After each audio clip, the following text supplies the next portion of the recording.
Hello everybody, this is Hammer Striker here. Today I've got a couple of newer offerings from Springfield Armory. I've got the Echelon and I've got the Prodigy 1911 DS.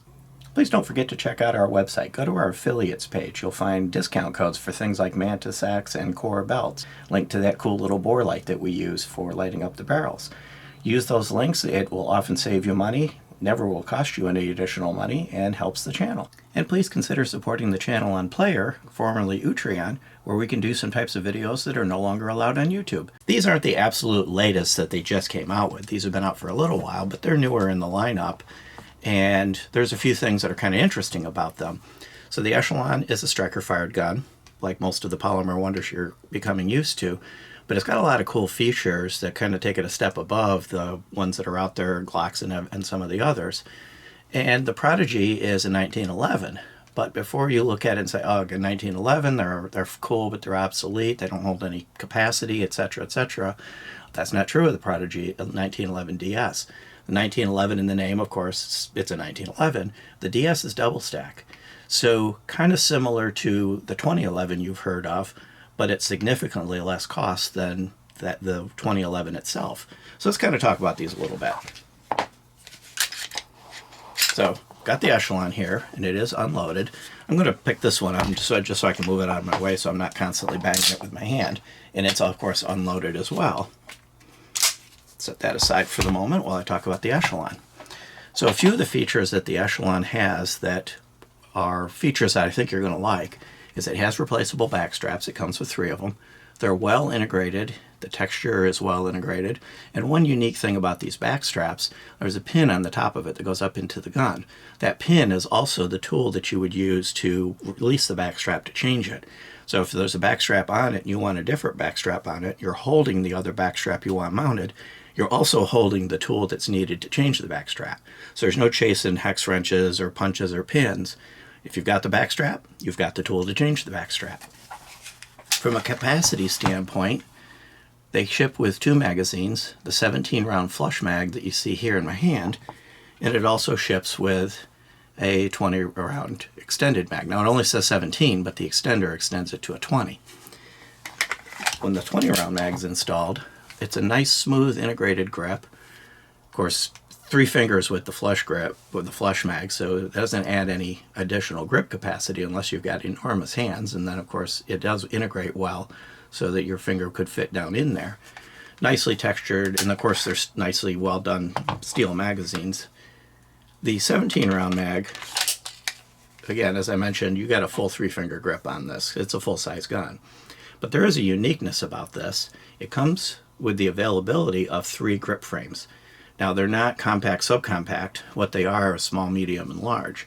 So kind of like you've seen with a couple manufacturers making short or slim versions of a particular gun, like the PDP, what they do is they can do that with the grip frames. I expect to see this line expand. I really do. The capabilities this has, I would expect to see Springfield come out with different sizes, possibly different calibers. I think the Echelon is a line to watch. It has an integral chassis type setup so that you can remove the chassis very easily and slide it into the grip frames, which means if you buy the gun and you want to change the grip frame to a thinner, smaller, or if they come out with additional compact and subcompact variants of it, it'll be as simple as popping out the chassis, no FFL. Basically, the chassis, the internal chassis, is the serialized component. As far as the ATF is concerned, that's the gun. The rest of this is just parts wrapped around it. Has front and rear serrations, nice Picatinny rail, multiple slots, and it's got texture in all the different places that you would either want to, even on the front of the trigger guard, that you would want to index a finger for anything else. If you have longer fingers, of course, they'll fit on that pad. But it's got all the different tactical features that people are looking for in a kind of a nice streamlined package. One of the nice things about it is that the optics ready system on this is plateless for the most part. There's about 30 different optics that you can get that will mount on this simply by inserting pins up underneath there. And we'll put a link to the full review on this if you want to see more about that. But there are a few kind of outlier optics that you would use a plate for, but the majority of the popular optics, like this one you see sitting on it here, are ready to go with that pin system. It also has cocking wings. So if you see they kind of stick out a little bit, your hand kind of comes in, and it makes it really easy to get a hold of the slide for the purpose of racking it. And the slide isn't super light like the light rack variants, but it's actually a fairly light slide as full sizes go. So it's relatively easy to rack. And even the front serrations, a lot of guns have front serrations these days, that's become common, but they're usually just a few serrations in the front. This one has this little shelf. So if you've got strong fingers, you can grab it anywhere you want. If you've got slightly weaker hands, you come back to this shelf, and it makes it really easy. So what I'm kind of seeing is all the innovations that you see in different guns that have one or two of them, this seems to pretty much have them all. The trigger is very nice. Real short, crisp break. Nice short reset, audible, a little bit tactile. It's not as tactile as some, but I'm right on the wall. And again, that short, crisp break.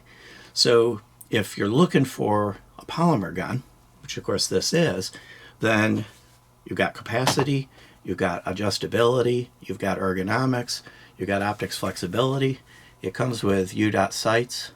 The front sight is a tritium fiber optic. Or not fiber optic, it's a tritium with a ring around it. You can also get a full tritium setup on this as well. There's the different sights that are available. Overall, from a polymer gun, this has got a lot of the features you look for. But let's say I'm not a polymer guy. I really like my metal guns. And I wish I could carry a 1911, but 8 rounds just isn't going to cut it. Well, that's where the Prodigy comes in. This is a 33-ounce gun, which is kind of more typical of the 1911 variants. But this is a little unique in that the frame is forged steel, and this grip module, which includes the trigger guard, is polymer, and it kind of attaches to the grip frame. So the parts you touch when you're holding it have that polymer feel, and you can get the various textures that are available, and this grip frame theoretically would be replaceable. I haven't seen any options for that yet, but that would be the concept behind it, so that you can have different grips, but you still have the durability, the weight, and the feel of a all-metal gun. And now, no, not even alloy, but forged steel. So yes, it's a 1911, which has got a lot of nice things about it. The only disadvantage to 1911s in general is capacity, until you look at a 17-round magazine and a 20-round magazine. And I think I showed you the wrong magazine. The 17-round magazine was in it, so here's the 17-round magazine for it. Nice steel magazines. Now, interesting from an MSRP perspective, the MSRP on the Echelon varies between about $679 to $739, depending on which options you choose, whether you get it with the pre-installed optic, etc., etc. That's pretty consistent with the pricing you're seeing for these full-size polymer guns. The MSRP on this one is not consistent with what you're seeing for a 2011 style gun, a double stack. It's very inconsistent in that it's significantly lower. So as I go through all the features on this and the refinement of it, $14.99, the competitor for this starts at $2,300 and goes up to $4,600, and this has all the same features. So this is coming in significantly lower than what is out there for this style gun, and really not a whole lot higher than a high-end single stack. So let's start with the trigger. And you just noticed I operated the slide. Look how smooth it is. It's smooth, it's light, it's got front and rear serrations, so it's easy to get a hold of. But the big thing about 1911s is their triggers. This one is a skeletonized trigger, so there's minimal take-up, ultra short, ultra light, super crisp break, no creep. It just, you touch it, a little bit of a pull, and it breaks. Skeletonized hammer comes down. There's the reset. Now the bounce was me. I let off it a little bit, but it was a tactile and an audible reset. I'm going to do it again, see if I can not let my finger off it. It's so short, right on the wall, and again, that short, crisp break. So let me see if I can do this without letting my finger bounce. Okay. It's kind of, at the very end of it, it lets off a little bit, and it's kind of easy to let your finger bounce, but it was easy to bring it right back on the wall. And again, that short, crisp break. So One of the reasons people like 1911 so much is that their triggers are awesome. It is a hammer gun versus the Echelon, which is a striker gun. And now with this out there, you don't have to mortgage the house to get a 1911 that has really good capacity and lots of features. Picatinny rail, optics ready. It comes with the optics plate that'll fit a hex. This is a hex Dragonfly. But you can get additional plates that will fit other style optics. So anything that'll fit that hex Dragonfly pattern will fit natively. Has U-dot sight. Front is a nice visible green dot, and the rear is blackout. I'm not a big fan of blackouts, but they're relatively easy to change. It is dovetailed, so you can change the front and rear sight. The front sight is a fiber optic, as you can see. The sights on this, as well as the Echelon, were really easy to pick up at the range, really easy to see, and really easy to work with. Bit of a crown on the barrel. It's a bull barrel. So it's just easy to live with, and really a pleasure to shoot at the range. Both of these are chambered in 9mm, so the recoil is nearly non-existent on this one, and very, very manageable on the Echelon. From the safety perspective, both of them are drop safe. This one also has the thumb safety. Of course, it has to be. It's a 1911. It has to be cocked to operate the thumb safety, but it operates very easily. As I'm thumbing it up and down, I'm having no difficulty whatsoever. It's just smooth, natural movement of the thumb. And the safety is ambidextrous, so depending on which side you've got. And I also noticed that when the safety is down in the fire position, my hand fits neatly under it. It's kind of beveled a little bit and recessed here at the back, so it doesn't bite into my hand. A lot of times you get a 1911 that has an ambi safety and it bites into your hand. And of course, it's a 1911, so it has a grip safety, but the grip safety goes in so smooth and so easily that when I pick it up, it just naturally, I don't even feel it there. It just goes away and just works. So it has all the safeties you're used to with a 1911. And generally in 1911, the grip safety blocks the use of any sort of adjustability on the back strap. With this grip module, if they come out with additional ones, you'll be able to change this as those modules come available. So let's look at the size differences between these. So from a height perspective, they're very similar other than considering the beaver tail. So I have to get them so they're lined up nicely. Going back to the grip and the back end of the gun, they're pretty much the same. Now, of course, the beaver tail adds a 1/2 inch. So the Prodigy is 8.5 inches long, and the Echelon is 8 inches long. As you can see sitting here, if I get them lined up nicely, the grips are the same height. They're both 5.5 inches. So they're both your standard full-size, duty-size pistol. And the thicknesses are surprisingly comparable. Of course, the 1911, they tend to be a little thinner in the slide, but then you have the wings of the safeties, which kind of puff them back out again.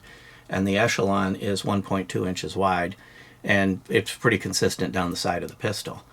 Both of these are suitable for competition. They're both suitable for carry. They're different operating mechanisms, of course. As you can see, the 1911 is a hammer. That's how they work. The Echelon is a striker gun. The Echelon is all polymer in the lower, and the Prodigy is a steel gun. So it may come down to what are you wanting to do? Are you wanting competition? Are you wanting a full-size carry gun with lots of features? And as I mentioned, these are both in 9mm. Keep an eye on the Echelon series. It wouldn't surprise me for this to come out in other calibers, potentially 40, 45, and coming in different sizes. I think what you're going to find with this Echelon as the lineup grows is this is going to give you the same variation you're currently seeing in Glocks and M&Ps at a very similar price point. It's coming in around the same price, except that it's going to have all of the features that you look for in one gun, as opposed to looking at one gun and it has a particular feature you want, but it's missing another one. This Echelon is probably going to have everything you want in one gun at a competitive price point. And if you're a 1911 guy, but kind of put off from carrying one or using it for various reasons due to the capacity, they tend to be very limited, the Prodigy solves that, gives you all the same capacity in the same basic footprint. It didn't make the grip a lot thicker like some of the additional capacity ones. They end up being an overall bigger, fatter gun to handle. So you kind of get the best of both worlds with that one. And as usual for Springfield Armory, both of these have just been absolutely reliable. So you're going to get that reliability that goes with it. So depending on what you're trying to pick, they got a 1911 for you. They also have other 1911s. They're really big into 1911s. And of course the Echelon series. Beyond that, if you like our videos, please give us a thumbs up. Subscribe, click that bell to be notified if you do. Check us out on Facebook, Instagram, Player, Rumble. We're pretty much everywhere. And thank you.